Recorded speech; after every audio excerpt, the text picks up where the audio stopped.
I never thought peace would come with a price like this. After 22 years in the Army deployments, dusty bases, command posts, lit by buzzing fluorescent lights, I thought I had seen the worst of a human conflict. It turns out, nothing had prepared me for the kind of war waged with smiling faces and HOA letterheads. I did not know then that behind the manicured lawns and pristine sidewalks of Meadowbrook Ridge was a powder keg waiting to explode. When I retired, I was not looking for anything grand. I just needed quiet. I needed a place to raise my son Daniel without the shadow of uniformed days. His mother passed when he was 4, pancreatic cancer. It took her so fast, I sometimes wondered if I had imagined the illness altogether. Just 4 months between diagnosis and the funeral. That kind of grief carves you hollow, and for years I filled the silence with service structure deployment. But when Daniel turned 10, I knew I had to stop. He needed a father who was present, not one who sent birthday cards from bunkers. So I bought land. 5 acres tucked behind a forest line, at the edge of a suburban development. A house that needed work. A dock that was more rot than wood, and a lake, my lake, that shimmered in the morning light like something out of a dream. No motorboats, no tourists, just birdsong frogs, and the occasional ripple of a bass under the surface. The deed was clear. The lake sat entirely on my property. It did not border any other lots, did not feed into any public waterways. It was mine. I remember the day the county assessor walked me through the plat maps confirming the boundaries. I paid a premium for that confirmation, just to be sure. We moved in late spring. The first few months were everything I had hoped for. I built a new dock by hand, dug a fire pit out near the water, planted native reeds and willow saplings along the shoreline. Daniel took to the place immediately. He had always been a quiet kid, more into books and bugs than sports. The lake became his classroom. He built little rafts, studied dragonflies, and named every frog he caught. I woke early most days, walking the perimeter before the sun crested the tree line. I had never felt more grounded, more whole. For the first time in years, my chest did not ache just from breathing. The neighbors seemed polite enough. Mostly white-collar professionals, engineers, real estate agents. They waved when they passed, offered nods from their driveways. Occasionally, someone would stop and chat as I worked in the yard. "Oh, you have got the lake lot," one of them, a man named Brad, said one Saturday. "Beautiful spot. We always wondered when someone would buy it. HOA used to manage it before the last owner let it go wild." That raised an eyebrow. "HOA," I asked. "They manage the lake." Brad shrugged. "Used to mow around it, throw in some trout now and then for the kids' fishing derby. That stopped years ago. The guy who owned it before you older fellow recluse never left the house. HOA just kind of filled in. I did not think much of it then. Just suburban lore. And technically, yes, Meadowbrook Ridge HOA had governance over the community adjacent to my property, but not over my land. The realtor made that clear. I was in the buffer zone, geographically near, but legally distinct. Still, a few things started to nag at me. A week later, I noticed a crew walking around near the north end of my property. 2 men in fluorescent vests holding clipboards standing oddly close to the cattail marsh. When I approached, they smiled and introduced themselves as part of the HOA maintenance team, doing a routine inspection of drainage outlets. "Drainage from what?" I asked. They glanced at each other. "Storm overflow, sir. Standard procedure. The lake's part of the neighborhood's flood mitigation zone." "No, it is not," I said, keeping my voice even. "The lake is on private property, my property."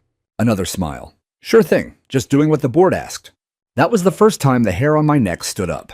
A few days after that, I found an envelope in my mailbox. It was not postage marked, just hand-delivered. Inside was a friendly reminder from Meadowbrook Ridge HOA requesting I register my dock under their recreational structure guidelines and submit a $75 permit application fee. I laughed. Then I did not. Because this was not just a neighbor being nosy. This was a legal entity trying to assert jurisdiction over what they had no claim to. I penned a firm response, attached a scanned copy of my plat map, and dropped it at their clubhouse. A day later, I received another notice, this one more formal, reminding me of Article 14, subsection C of the HOA Charter, which stated that all communal water features are subject to maintenance standards and visual harmony requirements. I wanted to ignore it. I really did. But then the water started to change. First it was subtle, a strange greenish sheen at the surface near the north inlet. Then the fish started dying.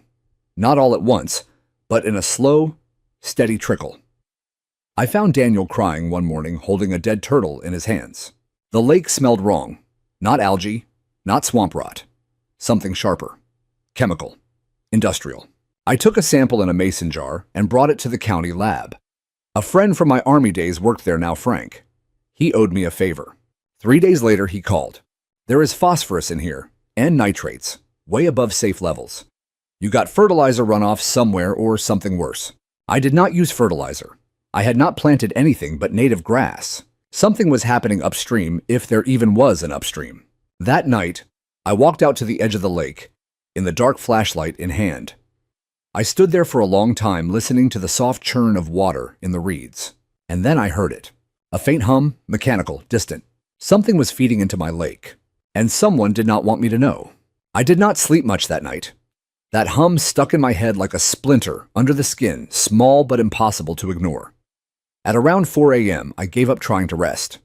I poured myself a black cup of coffee, grabbed my boots, and stepped outside with a flashlight and my Nikon camera. The lake was cloaked in fog mist, curling off the surface in ghostly ribbons. If it were not for the sour scent, it would have looked like a painting. I walked the perimeter deliberately quiet, following the sound I had heard. And then just past the cluster of wild sumac, near the northern tree line, I saw it, a narrow pipe no thicker than my wrist, camouflaged in the brush and half buried in mud. It was not part of anything I had installed. Water trickled out of it, slow, nearly invisible, in the dark, but it was there. I crouched beside it, catching a whiff of something metallic and bitter. I dipped the end of a stick into the outflow and brought it to my nose. Definitely not rain runoff. The pipe was not out on the surface map. I double-checked the old survey files from the county database when I got back inside. There was no record of any official storm drain or public utility crossing my land at that point. It had to be illegal. I spent the next few days cataloging everything. I took photos from multiple angles, measured the flow, marked coordinates. I even rigged a wildlife camera on a nearby oak tree to see if anyone came to service the pipe. Daniel asked what I was doing, and I just told him I was checking on the frogs. I did not want him worrying. Not yet. Still, I could not shake the sense that someone was watching us. That week, the water got worse. By mid-July, the lake was changing color green in some places, reddish in others. Birds stopped coming. The bullfrogs went quiet. One morning, I found a family of ducks lying motionless on the far bank. It was like death had settled in, quiet and unbothered. Daniel noticed too. "Why are all the frogs gone?" he asked one evening as we sat on the dock. He had a little net in his hands, still hopeful. "And the water smells like a Band-Aid." I swallowed hard. Something might be wrong with the water, buddy. "I am looking into it." "Can you fix it?" His voice was so small when he asked that. Like he already knew the answer might be no. "I will try," I said, and I meant it. That same week, another envelope showed up again, unmarked, stuffed in our mailbox. This time it was labeled Notice of Non-Compliance, Shoreline Aesthetics and Environmental Standards.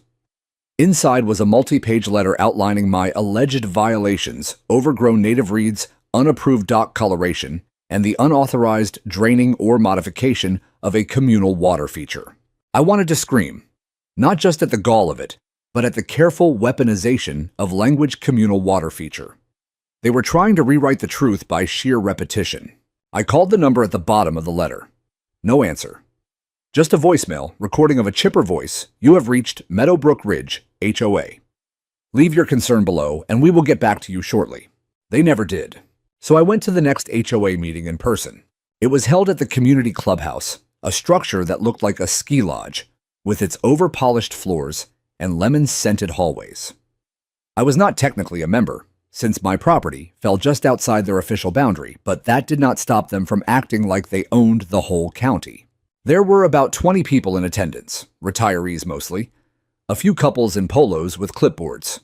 The board sat behind a folding table with neat name placards, President, Treasurer, Landscaping Chair, Compliance Officer.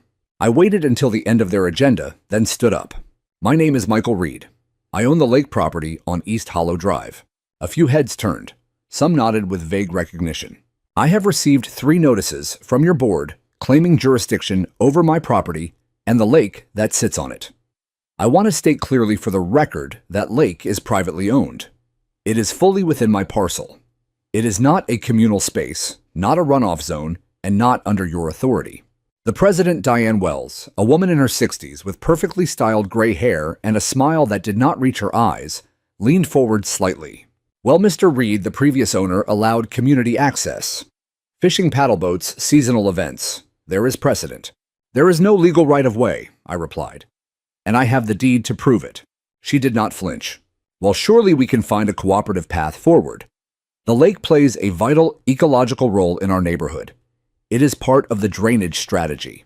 Drainage strategy, I asked, because someone is pumping something into my lake. That made a few murmurs ripple through the room. Diane blinked once. We have no knowledge of any active drainage lines into the lake. I found a pipe, hidden unmarked, still flowing. She straightened her papers. If you believe someone is acting unlawfully, you should file a complaint with the county. I will. And I walked out. 3 days later, a new notice appeared. This one accused me of obstructing community maintenance. They claimed I had interfered with critical water flow infrastructure. They attached a fine of $1,200. That is when I realized it was not just about the water. It was about power. They were testing me, seeing if I would back down, fold under pressure. Maybe they thought I was just another quiet veteran looking to be left alone. Maybe they thought I would take my fishing rod and go away. But I had fought worse enemies in worse places, enemies with guns, not clipboards. And I did not survive all that just to let a suburban HOA poison my land and teach my son that bullies get to win. So I went quiet. I did not respond. I did not escalate. Instead, I started preparing. I spent my evenings researching stormwater law, property boundaries, and EPA reporting protocols. I collected samples every other day, mudwater, plant matter. I labeled them, logged them, stored them in a locked freezer I bought just for this purpose. I mapped the pipe's location, set up more cameras. I found not just 1, but 3 separate inflow points, each cleverly buried, each active only at night. They thought they could drown me in silence. They had no idea who they were messing with. I did not have a law degree. But I had something most people in Meadowbrook Ridge lacked: experience navigating bureaucracies, more terrifying than any HOA boardroom. Years ago in the Army, I was tasked with handling logistics in war zones, fuel contracts, supply lines, environmental compliance. That meant reading regulations inside and out, finding loopholes faster than a contractor could disappear with government money. When things got ugly, I knew how to build a case. Quietly, meticulously, patiently. Now I was building one again, this time in the shadow of my own front porch. But as my folders of evidence grew, so did the HOA's pressure. It started with a letter certified this time. An official notice from Meadowbrook Ridge HOA's legal counsel.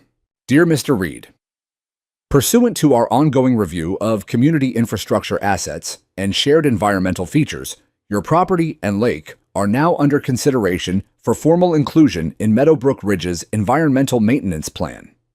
Please submit all future improvements for approval.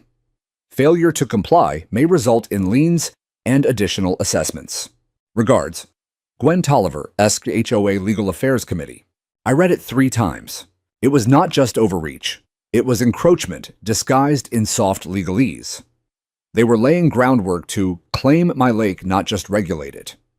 Their tactic was clever: redefine it as a shared environmental asset, then demand compliance under that invented authority. But I was not about to let that narrative take root. So I did what I always do when things get political. I got precise. I called the county registrar and asked for a meeting with the land records supervisor. A week later, I sat down in front of a woman named Nora Hastings, who looked like she could slice through steel with a paperclip. Here is my plat, I told her, laying it on the table. And here is the HOA trying to rewrite it with letters and bluster. She studied it carefully. Your property includes the full body of water. No shared easements. No recorded encumbrances. You have full control, Mr. Reed. Can you write that down? I asked. She did more than that. She printed a certified copy of the parcel file and embossed it with the county seal. This, she said, is your shield.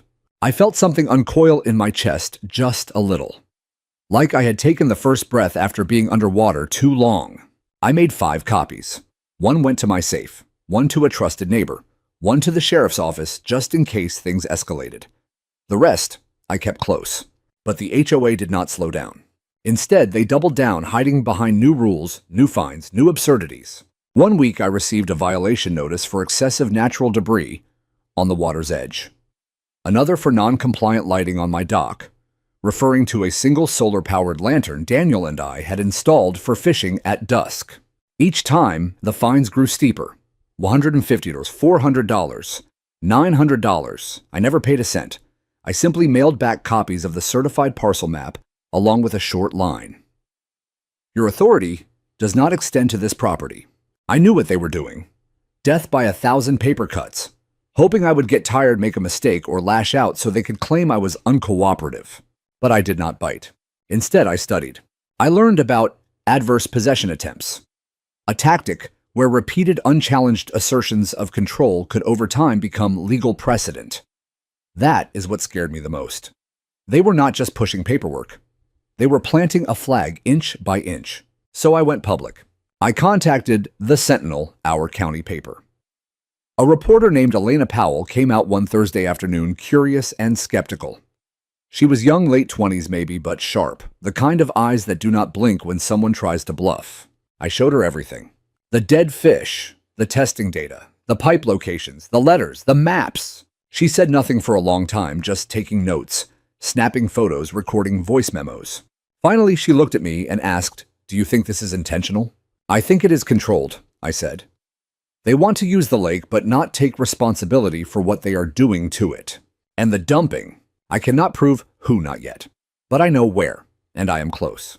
The article came out 3 days later. HOA tensions bubble over private lake at center of toxic dumping dispute. It spread fast. Neighbors started knocking on my door, not angry, not accusatory, but curious. Some were concerned, some were stunned. A few I realized had no idea what their HOA was doing in their name. Then came the letter from the board president herself. This time, it was hand-delivered. Not by mail, not by courier, but by Diane Wells, who showed up at my gate in pressed khakis and a lilac blouse, holding a manila envelope like it was a peace treaty. "Mr. Reed," she called out, "may I have a moment?" I stepped out onto the porch, kept my distance. "I would prefer if future communications came through your attorney," I said flatly.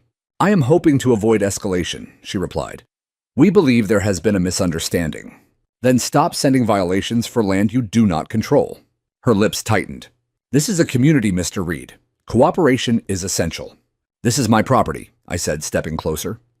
"And if you continue trespassing, manipulating documents, or threatening legal action, I will have no choice but to escalate myself." She held out the envelope. "I think you will find this clarifies our position." I took it, did not open it, just stared her down until she turned and walked away.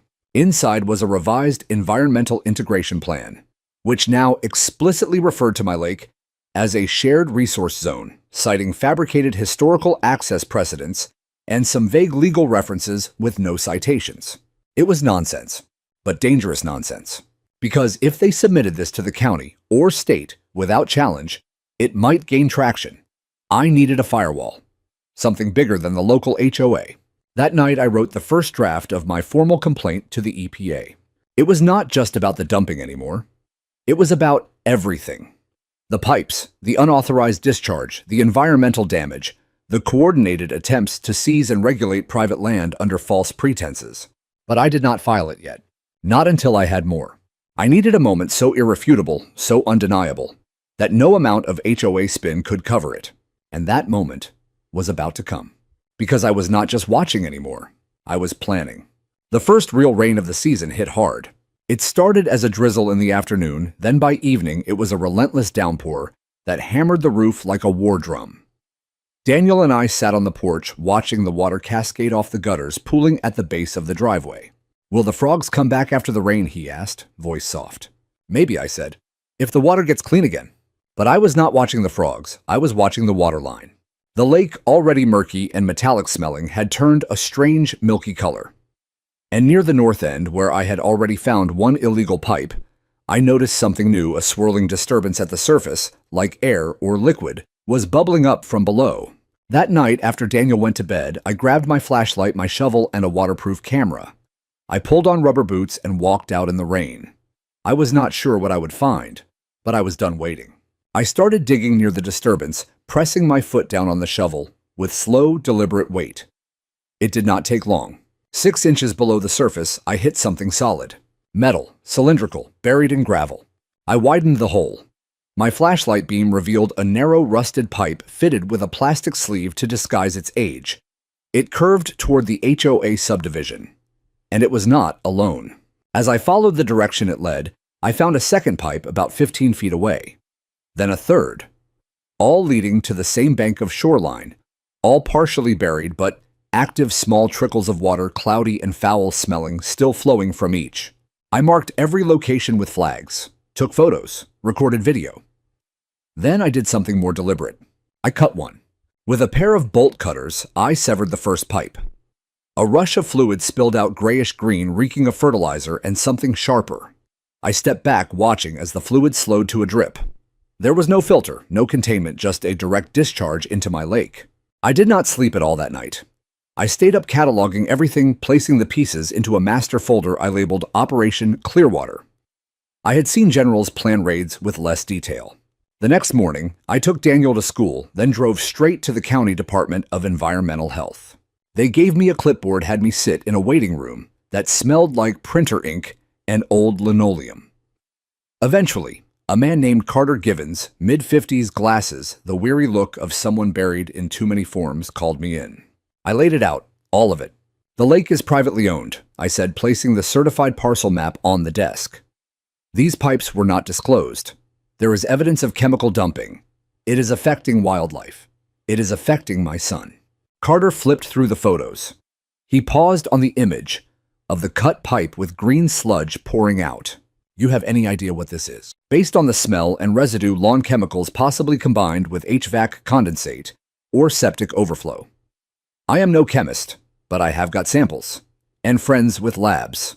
Carter leaned back, tapping his pen on the edge of the desk. "This kind of thing is outside our usual scope," he said. "HOAs fall into a bit of a gray area.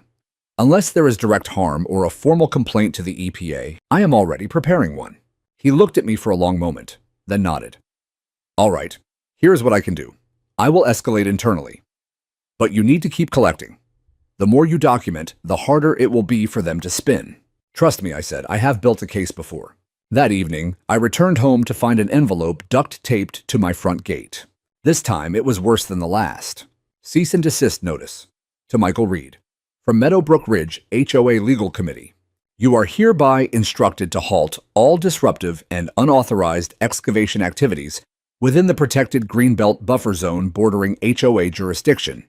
Your actions are considered destructive, unlawful, and in violation of Meadowbrook Ridge covenant agreements. Any further tampering will result in immediate legal action and potential criminal trespass charges." There was one problem. They were claiming my land as their greenbelt. I made photocopies, then threw the original in the fire pit. Later that night, my trail cameras caught something new. 3 men dressed in dark hooded jackets moving along the north shore with flashlights. One carried what looked like a tool bag. They stopped at the spot where I had cut the pipe. The footage was grainy, but I watched as they dug up the connection point and tried to seal it again with duct tape and a plastic coupling. They were not from the county. They were not from the HOA's landscaping team either. This was a cleanup crew, quiet, fast, panicked. I printed the footage and stored it off-site. Called my friend Frank, the lab tech, and asked him to prioritize the samples I had dropped off. "I will put a rush on it," he said. "But you did not hear it from me. I think you are about to find out this is bigger than lawn chemicals."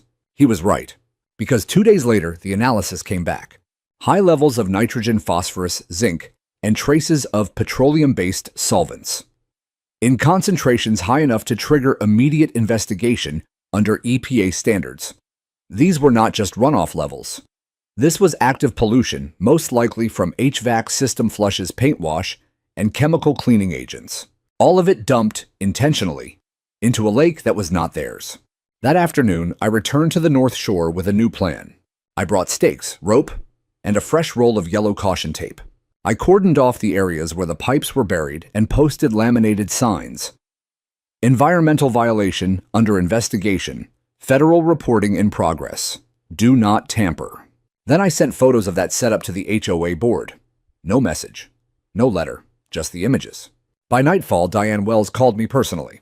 I did not answer. She left a voicemail that started polite, turned firm, then frantic. Michael, we need to speak. Immediately. There has been a misunderstanding, and we believe... Click! I deleted it. Because there was no misunderstanding. There was only the sound of water draining, and the reckoning that would follow. 3 days after I put up the caution tape, I received a summons. Delivered not by mail, but by a man in a blazer and khakis, who pulled up in a glossy black SUV, stepped onto my property, like he owned the place, and handed me a thick envelope with a tight, nervous smile. From the Meadowbrook Ridge Legal Committee, he said, "Have a good day." He did not wait for a signature. He just turned and walked back to his car like he had dropped off a bomb and did not want to be anywhere near the fallout. Inside was a formal notice of pending litigation. Michael Reed versus Meadowbrook Ridge HOA. They were suing me for unauthorized destruction of HOA-managed infrastructure, defamation via public postings and online communications, disruption of neighborhood environmental systems critical to safety, harassment of staff and board members. They were trying to flip the script, paint me as the aggressor, the vandal, the unstable veteran causing trouble. They wanted to tie me up in court, drown me in paperwork, and scare me into silence. I was not afraid. I was furious. The attached court date was 2 weeks away in the county civil court. They had even hired outside counsel, a real law firm from downtown, with a reputation for aggressive HOA defense. I knew what they were counting on: legal fatigue. Most people do not fight HOAs because the process is endless. It is not about being right. It is about being worn down. But they picked the wrong target. I called a friend from my Army days, John Slater, now an attorney in Denver. We had not spoken in years, but he took my call like no time had passed. "You remember what I did for Safe Sewer procurement," I said. He laughed. "How could I forget? You wrote a 400-page contract report in a war zone. I need help again." I sent him the full packet, every letter, every photo, the footage, the test results, and the summons. It took him less than a day to respond. "This is not a lawsuit," he said. "It is a bluff. Most of it is unenforceable. And if they are discharging unpermitted waste into your lake, they have already broken multiple federal laws." "I want to hit back," I said. "We will. But first drain the lake." "Drain it." "Yup, do not destroy it. Just lower it. Expose the pipes, force visibility, and keep it legal, call it maintenance." The idea seemed outrageous at first. But the more I thought about it, the more perfect it became. You see, the HOA's power was in secrecy. Paper letters, quiet fines, shadowy crews in the dark. They operated behind a veil of civility. They could not handle sunlight, so I decided to give them some. I filed a request with the county for aquatic maintenance activity, a routine process in which private lake owners temporarily lower water levels to conduct shoreline repairs and dredging. It is completely legal as long as it does not affect adjacent properties or public waterways, which mine did not. When the approval came through, I got to work. I rented a commercial-grade water pump from a landscaping supply store in town, hauled it onto my truck, backed it up to the lake, and started setting up hoses. I placed signs everywhere. "Notice temporary maintenance. Private property. Do not enter." Neighbors stopped to watch. A few from the HOA side of the subdivision glared from across the fence, arms crossed, trying to figure out what I was doing. I did not tell them. I just flipped the switch. The pump roared to life, with the sound of something ancient being awakened. Water surged through the hoses, snaking down toward a trench I had dug, to redirect the flow to a series of retention basins. It was not destructive, it was controlled, and it was very public. Within hours, the shoreline receded. Within a day, the lake dropped by 3 feet. And that is when the truth came up from the mud. 10 separate outflow pipes, all hidden below the waterline. Some encased in concrete, others wrapped in camo-colored mesh. All of them led back toward the HOA development. A few were marked with old construction tags, faded brittle. Most were not marked at all. It was infrastructure, planned, built, hidden, and now exposed. The EPA form was already filled out. I attached everything: photos, video maps, lab results, the timeline. even audio clips from HOA voicemails. I submitted it through their online portal and sent a hard copy by certified mail. It was not just a complaint. It was a declaration. That night, someone egged my truck. Not just one or two, a full dozen. They splattered the windshield, the hood, the mirrors. Raw, wet yolk drying in the heat. Daniel saw it the next morning. His face crumpled. "Did we do something bad?" he asked. "Nobody," I said. "We told the truth. And some people do not like the truth." I spent that Sunday scrubbing the truck, thinking about how petty fear makes people. They could not silence me legally, so they tried with threats, vandalism, intimidation. But I did not stop the pump. By midweek, the lake had dropped another 2 feet. I laid down caution tape around every exposed pipe and posted laminated printouts of the federal statutes they were violating. And then, as if summoned by the weight of it all, the EPA showed up. 2 black SUVs rolled up to the property around 9 a.m. unannounced. 4 people stepped out, badges, clipboards, utility belts. No suits, no smiles. They asked for me by name. I walked them around the perimeter, showed them the photos, the footage, the drainage maps I had created. I gave them samples, introduced them to Daniel, offered water and shade. They did not say much, but they took everything. When they reached the exposed pipe cluster at the north bank, one of the inspectors crouched and whistled low. "This is not accidental," she said. She did not elaborate. Just took a sample and dropped it into a plastic container with a barcoded tag. Then she turned to me and said, "We will be back." And they were. 2 days later, half the HOA board was served. I did not see it firsthand, but word spread fast. One neighbor told me a marshal showed up at Diane Wells' house just after breakfast. Another board member reportedly tried to leave town that night, failed. Their lawsuit against me dropped immediately. Their lawyer vanished from the case. And as for me, I slept for the first time in months without checking the cameras, the mailbox, or the shadows near the shoreline. Because now they were the ones watching the door, waiting for my next move. Long before the EPA arrived in their unmarked SUVs, I knew I would need more than just pictures and complaints. HOA boards like Meadowbrook Ridge thrived in shadows, in whispers, hallway meetings, and unrecorded votes. They bullied people who did not know how to fight back. But I did. Surveillance was not new to me. In Afghanistan, I had helped set up remote sensor arrays around forward operating bases. We were not watching animals. We were tracking movements, learning rhythms, patterns, deviations. So when the first dead turtle washed ashore, and the lake turned from emerald green to sickly soup, I did not yell. I did not march into the HOA office with fists clenched. I just began recording. The first camera I mounted was an old trail cam from a hunting trip years ago. I placed it high up on the eastern oak, angled downward to catch the northern pipe and its outlet. Motion triggered, infrared, completely silent. I called it Watcher 1. Within a week, I had 5 more. Watcher 2 caught the south bank near the shallows where Daniel liked to wade before everything went foul. Watcher 3 overlooked the narrow stretch between my dock and the spill cluster. I mounted Watcher 4 to the roof of my shed, camouflaged under a fake birdhouse. Each camera backed up to a private hard drive in the attic, hidden inside a military-grade fireproof case.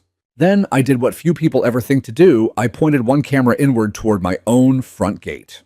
That is the one that caught the egging. And the men in the hooded jackets. And more importantly, the woman who returned several nights after I started draining the lake. Diane Wells. It was 2:17 a.m., and I do not know what she thought she would find.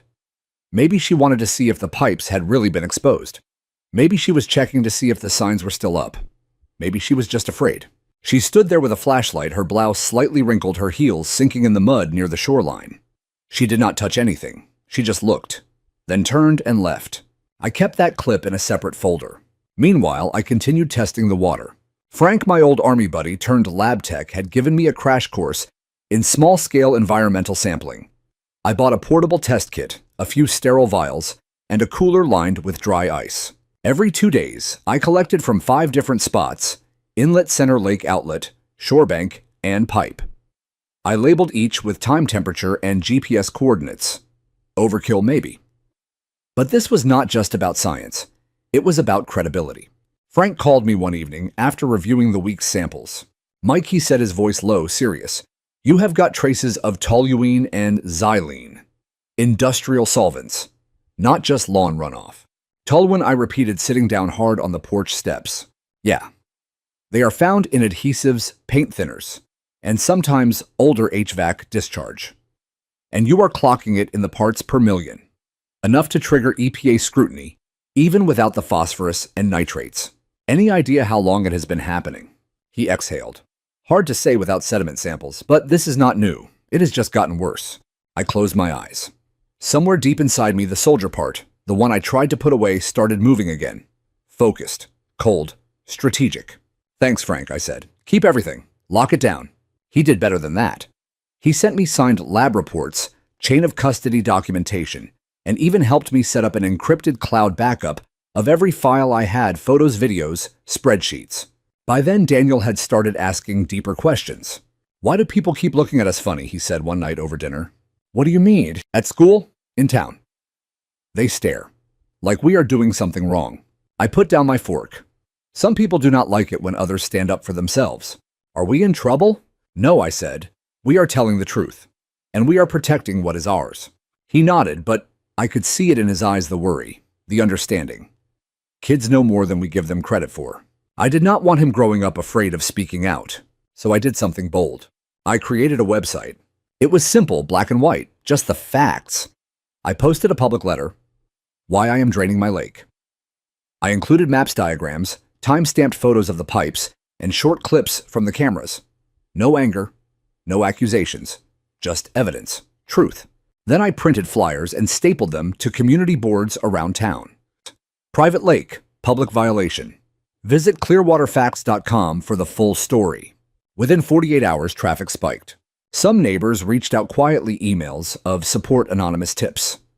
One woman confessed that her husband had helped install storm mitigation lines along the back fence years ago, pressured by the HOA into believing it was temporary. Another neighbor, a retired city worker, gave me something even better, old blueprints of the subdivision from 2009.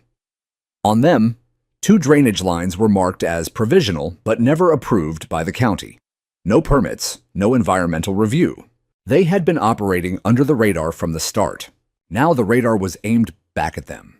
HOA board members stopped waving, stopped walking their dogs near my property. One truck with the Meadowbrook Ridge logo parked across from my driveway for nearly an hour, engine idling until I stepped outside with a phone and a tripod. They left in under 10 seconds. But the cameras kept recording, and the lake kept draining, and every day more secrets came to light. On the 6th day, I uncovered a pipe with a rusted shutoff valve and a corroded inspection tee marked 2007 Liberty Engineering. I took a sample from inside the pipe and found a thick black sludge with a rainbow sheen. It was no longer just a dispute over land. It was a cover-up, and I was about to pull back the final layer. It took 8 full days to lower the lake to where I needed it low enough to expose the final outflow clusters. The cracked concrete conduits, the black streaked sludge that had formed at the very bottom like an oil slick from a forgotten war. And I did it all myself. No contractors, no backhoes, just a 5,000-gallon-per-hour pump, a makeshift gravity trench, and the quiet determination of a man with nothing left to lose and everything to protect. The shoreline looked like a battlefield, muddy, cratered, littered with sun-bleached beer cans and broken PVC. Most people would have been ashamed, but not me. I wanted it to look exactly as it was, unexposed. The lake had been my sanctuary. It had given me peace after years of death, after watching my wife vanish into pain and silence after burying too many friends. And now that sanctuary had been poisoned, so I turned it into a weapon. Word spread fast. Cars slowed down along the gravel road in front of my gate. Some stopped. People stared at the barren lake bed, with expressions that ranged from shock to quiet admiration to thinly veiled contempt. The HOA leadership, they were silent. No more notices, no more emails, just absence. That silence was louder than their threats. One morning, while I was hammering in another caution sign, I spotted someone standing just beyond the fence line. A young man in khakis, tablet in hand, trying to act casual while taking photos. I waved. He did not wave back. That same afternoon, I received a cease and desist email from a newly retained law firm.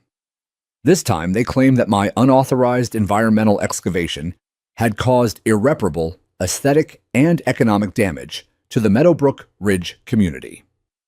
They were demanding $280,000 in restitution. I forwarded the email to John Slater, my friend and attorney in Denver, and wrote 2 words: "Let's dance." John called me 5 minutes later laughing.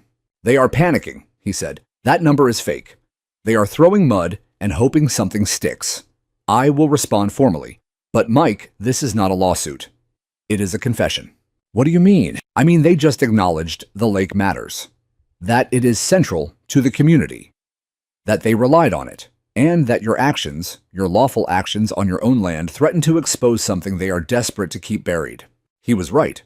The more they tried to control the narrative, the more they confirmed mine. The day after, I received a letter from the city water department. Not a complaint, a thank you. Apparently, the EPA had contacted them as part of their preliminary investigation. My documentation helped them identify cross-contaminated storm lines and unapproved overflow routing that had been quietly leaching into the aquifer for years. They were now conducting a citywide audit. And the kicker, they were using my lake as the control zone. They even offered funding for future rehabilitation contingent on my cooperation with their investigators. I agreed on one condition: that all testing, all reporting, and all eventual cleanup work be made public, fully transparent. The city signed off. 2 days later, EPA investigators returned with hazmat suits and portable drilling gear. They spent hours sampling sediment from the drained lake bed. The footage from Watcher 3 showed them hauling out bags of contaminated soil, tagging every pipe, photographing rusted valves and corroded joints. By the time they left, they had marked 3 separate discharge points for arch criminal review. That evening, I found Daniel sitting on the edge of the dock, what was left of it. The water had receded far beyond reach, and only cracked mud lay beneath. "It looks ugly," he said quietly. "It does," I admitted. "But sometimes things have to get ugly before they can heal." He nodded slowly. "Will the frogs come back?" "Yes," I said. "And when they do, they will have clean water again. That is what matters." He stood, placed his hand on mine, and whispered, "You did not let them scare us." I swallowed hard. "No," I said, "and I never will." That night, I received an anonymous message through the Clearwater Facts website. No name, no return address, just one sentence. Check the HOA community newsletter from 2011. I dug through the online archives, public records from the county library, and sure enough, there it was. Meadowbrook Ridge Board approves green drainage initiative. The article was a puff piece. But buried inside was a paragraph about temporary experimental piping to redirect seasonal overflow to adjacent non-buildable land parcels. My parcel. My lake. No vote, no permits. Just a line item hidden in bureaucratic gibberish. And the president of the board at that time, Diane Wells, she had been part of this from the beginning. Not just a complicit enforcer, but the architect. I printed it, posted it online, highlighted every word. Within 24 hours, the post had been shared hundreds of times on local forums. Parents who had let their kids swim in my lake. Elderly residents who remembered odd smells during the summer months. People who suddenly realized how long they had been lied to. The backlash came swiftly. Residents began demanding an emergency board meeting. Some threatened to quit the HOA. Others started organizing to remove the board entirely. A recall petition surfaced. Diane did not respond publicly. But someone posted a photo of a moving truck parked outside her house. She was leaving. I had drained the lake, but she was the one drowning. And me. I stood at the edge of the cracked basin wind, in my face, a clipboard in hand with every pipe labeled, every valve, tagged, every lie brought to light. The water was gone, but the truth was flooding back. The morning I filed the formal EPA complaint felt less like revenge and more like a ritual. I woke before sunrise, brewed my coffee in silence. The house was still, Daniel was still asleep, and the wind barely stirred the trees outside. I had rehearsed this moment in my mind for months, imagining dramatic courtroom scenes or public confrontations. But the reality was quiet, intentional, methodical. At exactly 7:30 a.m., I logged into the EPA's online reporting portal. I uploaded 162 photos, 11 video files, 33 scanned letters from the HOA, 3 certified lab reports from Frank, Copies of city blueprints, legal parcel maps, annotated diagrams of the pipes and their positions, audio files from voicemails, and a sworn statement signed by me. The submission confirmation pinged my inbox 3 minutes later. It was done. I had taken everything the surveillance, the science, the law, and packaged it into a bomb of truth. Now all I had to do was wait. But I did not wait passively. Within days, I was contacted by an EPA compliance officer named Bethany Ruiz. She was direct, unflinching, and surgical in her questions. Mr. Reed, your submission is one of the most complete civilian environmental complaints we have received in years, she said over the phone. Have you worked in regulatory compliance before? I have worked in war zones, I said. This was not much different. Bethany laughed softly, then turned serious. I need your permission to refer this case to our Criminal Investigations Division. You have got it. Once that domino fell, the rest came crashing down. A federal environmental agent visited Meadowbrook Ridge within a week. Not with a camera or clipboard, but with a badge. Unmarked cars began circling the subdivision. A drone was spotted flying low over the neighborhood's retention ponds and rooftop HVAC units. Someone in the HOA, probably the treasurer, leaked an internal email warning board members to lawyer up. Then came the subpoenas.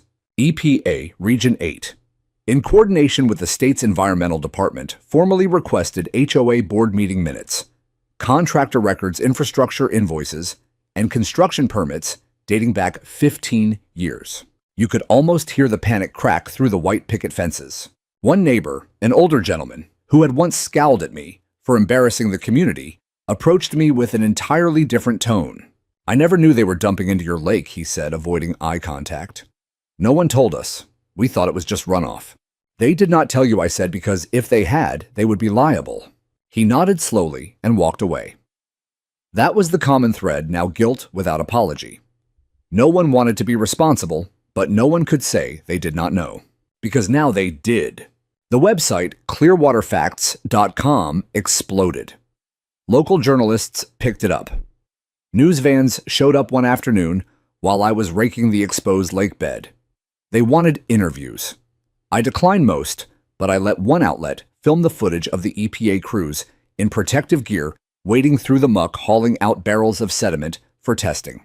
That clip aired on Channel 8 News with the headline, HOA under federal investigation after private lake contamination scandal. It was surreal watching my story play out in pixels and anchors' voices. But what mattered most was the shift. The HOA stopped sending threats. Instead, they sent requests. I got an email from a new interim board president, someone named Kelly from the south end of the neighborhood. She asked if I would consider a community roundtable to address concerns and help rebuild trust. I did not respond. Because while they were holding roundtables, the EPA was building cases. Bethany called again.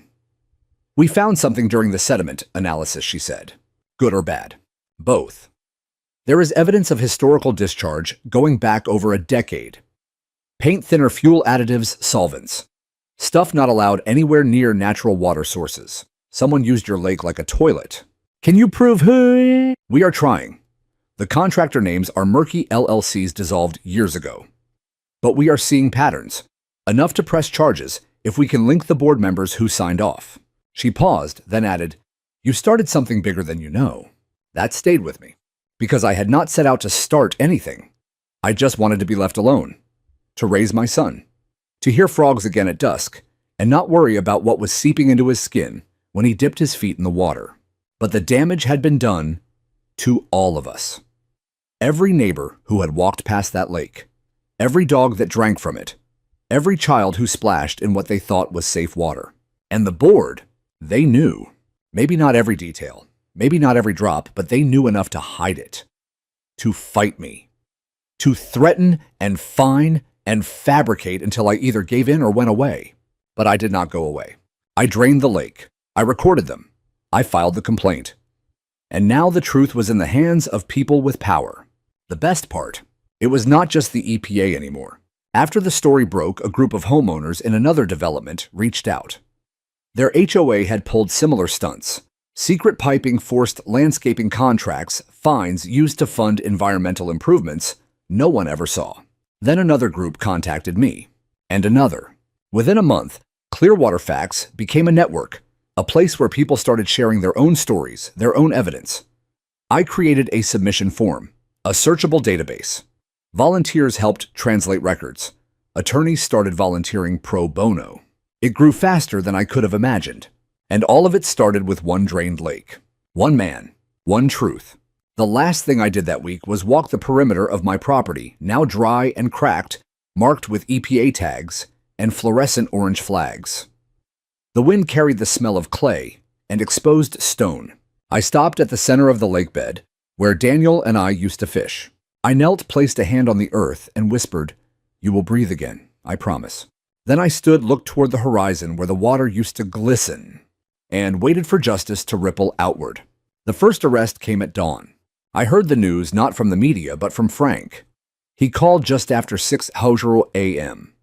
His voice filled with the kind of stunned disbelief that only comes when something you have waited for actually happens. "They got her," he said, "Diane Wells.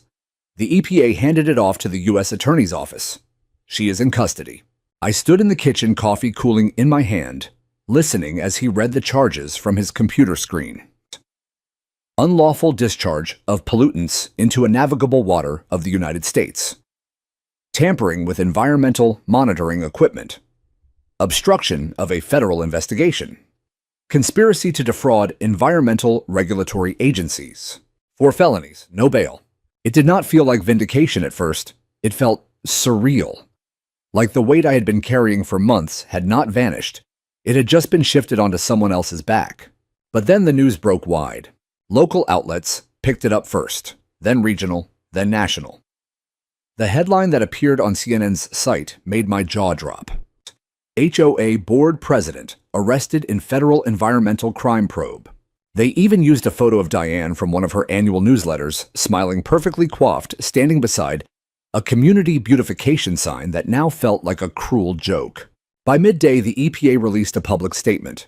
They confirmed what I already knew: the HOA had installed an unpermitted drainage network that funneled chemically contaminated runoff into my private lake. The system was maintained for over a decade, funded through discretionary HOA dues, and never disclosed to county or state officials. Worse, they had actively falsified maintenance logs and contractor reports during the EPA's initial inquiries. And it was not just Diane. Within a week, 2 more board members were indicted: Thomas Keller, the former treasurer, and Cynthia Drake, who had served as the environmental compliance officer. It turns out Cynthia did not have any environmental certifications.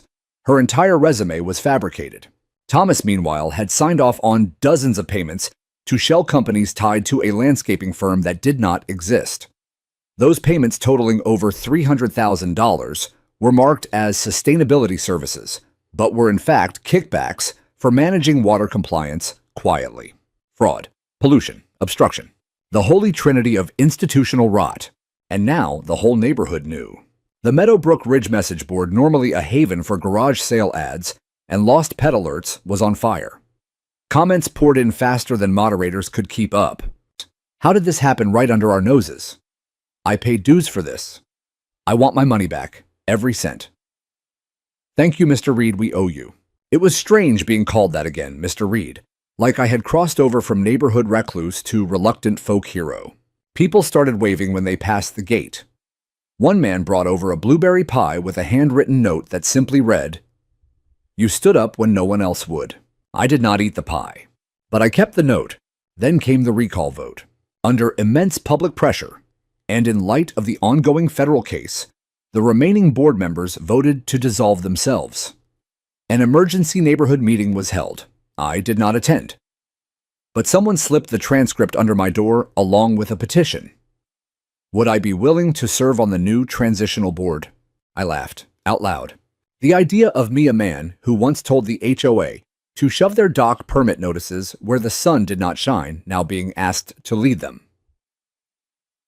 It was absurd, but it was also tempting. Daniel was the one who changed my mind.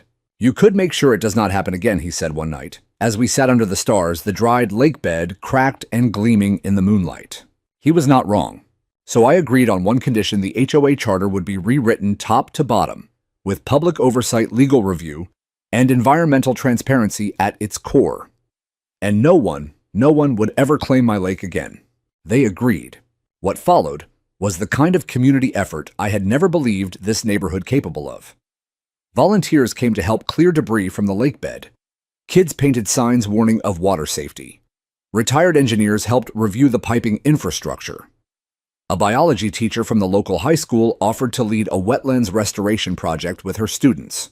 And Daniel, he started bringing home drawings of frogs again. I met with the EPA one last time, this time with Bethany Ruiz in person. She handed me a framed copy of the closure report. Based on evidence collected and reviewed, the EPA has successfully concluded its investigation into environmental misconduct involving the Meadowbrook Ridge Homeowners Association. Restorative efforts have begun. Criminal proceedings are underway. The lake at Parcel 212B shall be returned to its owner with full restoration support and protective oversight. She extended her hand. You did not just drain a lake, she said. You exposed a system that thought it was untouchable. I shook her hand and said, it was never about the lake. It was about the silence. But the silence was gone now, replaced with the sound of hammers rebuilding the dock, shovels planting new reeds, laughter echoing as neighbors worked side by side. We had drained the poison. Now came the healing. The first frog returned in early April. Daniel spotted it before I did, squatting near a puddle at the edge of the new reeds, its throat ballooning with a croak that sounded like a whisper of something ancient returning home. Daddy said, pointing eyes wide, he came back. I squatted beside him in the soft mud knees, creaking heart-heavy in the best possible way. The frog sat perfectly still, unbothered by our presence, basking in the sunlight that filtered through the newly planted willows. I smiled. Yeah, he sure did. That moment, just me, my son, and a creature small enough to fit in my palm, meant more than any courtroom victory ever could. It meant the lake was alive again. We had not filled it yet, not completely. The city and EPA restoration team were still monitoring the sediment layers and installing the filtration barriers along the feeder points. It was a delicate process. Returning water too quickly could stir up buried contaminants. But nature did not wait for perfect. Soon dragonflies hovered over the shallow pools, iridescent and busy. Red-winged blackbirds built nests in the reeds. Turtles the size of dinner plates began sunning themselves on the boulders we had placed along the banks. We filled it slowly, one pump at a time, using clean sources, runoff catchments, rainfall. I documented every step. So did Daniel. He had started a blog with the help of one of his teachers, called it Lake Lessons. It was half science journal, half personal journal. His first entry read, sometimes grown-ups make bad choices, but sometimes they fix them too. My dad fixed a lake. I cried when I read that, quietly in the garage where he would not see. The new HOA board, if you could even call it that, became something different entirely. Less a governing body, more a coalition of caretakers. We renamed it the Meadowbrook Watershed Cooperative. Stripped it of punitive power and established a rotating committee model where no one served longer than 6 months. We made transparency a rule, not a favor. And yes, I served the first 6-month term. Not because I wanted to lead, but because people needed to see that leadership could be quiet, honest, and rooted in service, not control. We held open forums on environmental ethics, brought in experts to educate kids and adults alike. The city gave us a small grant to plant native vegetation and restore aquatic biodiversity. We even invited the press not to boast, but to teach. Because what happened here could happen anywhere. All it takes is one unchecked authority, one overlooked pipe, one community too afraid or too tired to ask the hard questions.